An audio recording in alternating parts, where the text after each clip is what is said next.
I think both of these books, they're just extremely cool to read, very entertaining and interesting, but they've really opened up the perspective, I think, on Nazi Germany and World War II. The two books I'm talking about, of course, are Blitzed and Tripped here. Blitzed really just opened up the perspective on Nazi Germany, World War II, Blitzkrieg, and all that. And then Tripped here, I didn't really know much about the history of LSD um, until I read this book, and I was absolutely kind of blown away by the history behind it. But I mean, what made you write about this kind of stuff? About Nazis in general or about that time. I always wanted to write something about it when I was a teenager because I thought that the Nazis are still everywhere, which actually is true if we look at the world now.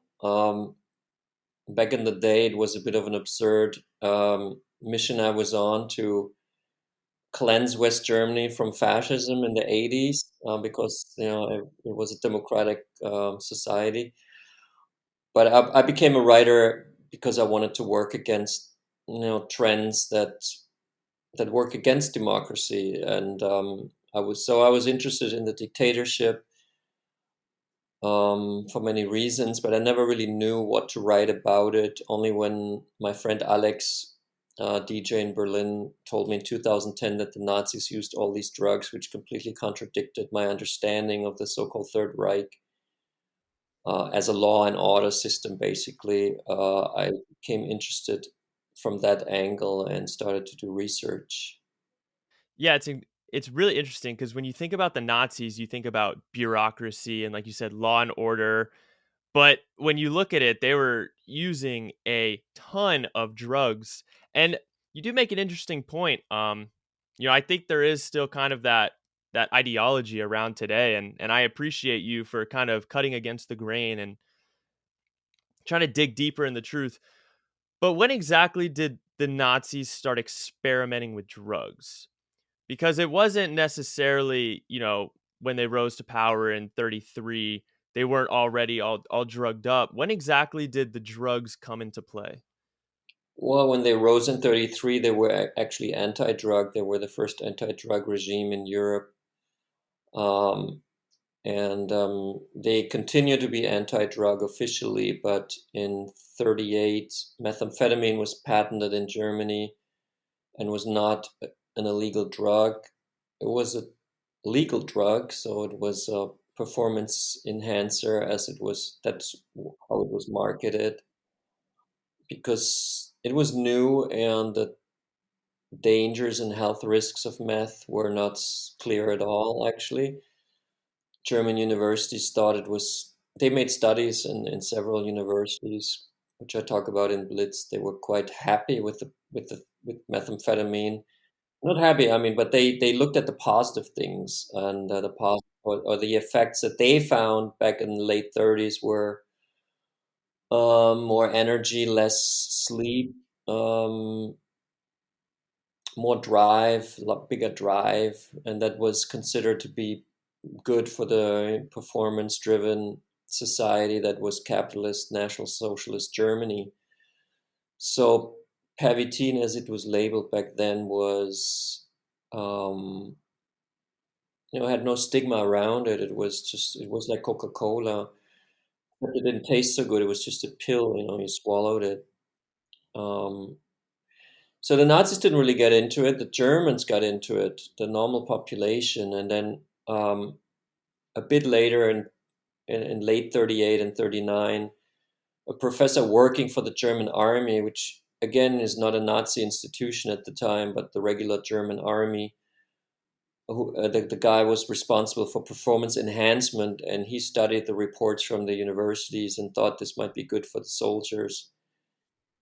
The Nazis were actually against it in the beginning, like the Secretary of Health, had the Health Führer, as he was called.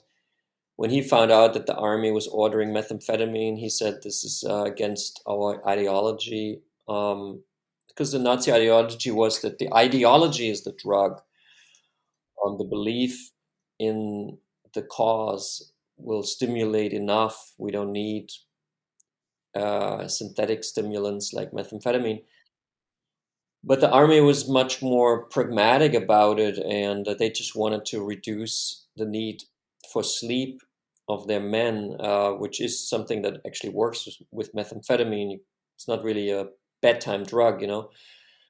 It actually prohibits you from sleep for quite some time. So the idea was the Germans could fight longer on any specific day, you know, when the others get tired. It's like doping in sports, so it's a very pragmatic approach that the Nazis never really embraced, but the Wehrmacht, the military, they embraced it, and they were successful with it in the beginning. Yeah, that's incredibly fascinating. You make such a good point. When I was reading Blitzed, I was like thinking how true that is about sort of totalitarian regimes in general. And it's they want all of the happiness and joy from the population to come from the party, to come from the state. This the people in power want the state to be the source of the people's happiness, not external factors like drugs, for example. But I mean, the Nazis are so anti-drug, but Pervitin is considered okay. How did what's I mean, at that time like you said, they didn't have the stigma built around that like we do today. Um, today that's a whole nother issue. We have drugs that I think are terrible that are considered completely fine, and drugs that I think are worth researching that are, illegal drugs. But how do governments in charge, the Nazis, governments today, how do they draw the line between, what's considered a good drug and a bad drug? Well, you could say that this is also what I'm writing about in these two books, because that line is obviously a made-up line that has to do with the ideology of the government. Usually, it has to do with control. Maybe it could have to do with influences from the pharmaceutical industry, that certain products are marketable and profitable, while others, like LSD, for example, is not really that profitable. So it makes more sense to market antidepressants than LSD, of which you might only need like one dose a year to stay away from your mental problems. Maybe, you know. So it's a combination of things why certain substances are considered illegal and others legal. It has usually nothing to do with the health risks of these substances. Um, yeah, and that's kind of what I think should be. That's what government should look at. They should actually look at scientific data, but they don't. And I'm looking in my books, where does this actually come from? How did this originate? What are the real reasons? Often racism is a reason. In America, the anti-drug policy started from a racist basis. The same in Nazi Germany, where Jews were considered to be taking more drugs than the non-Jewish Germans.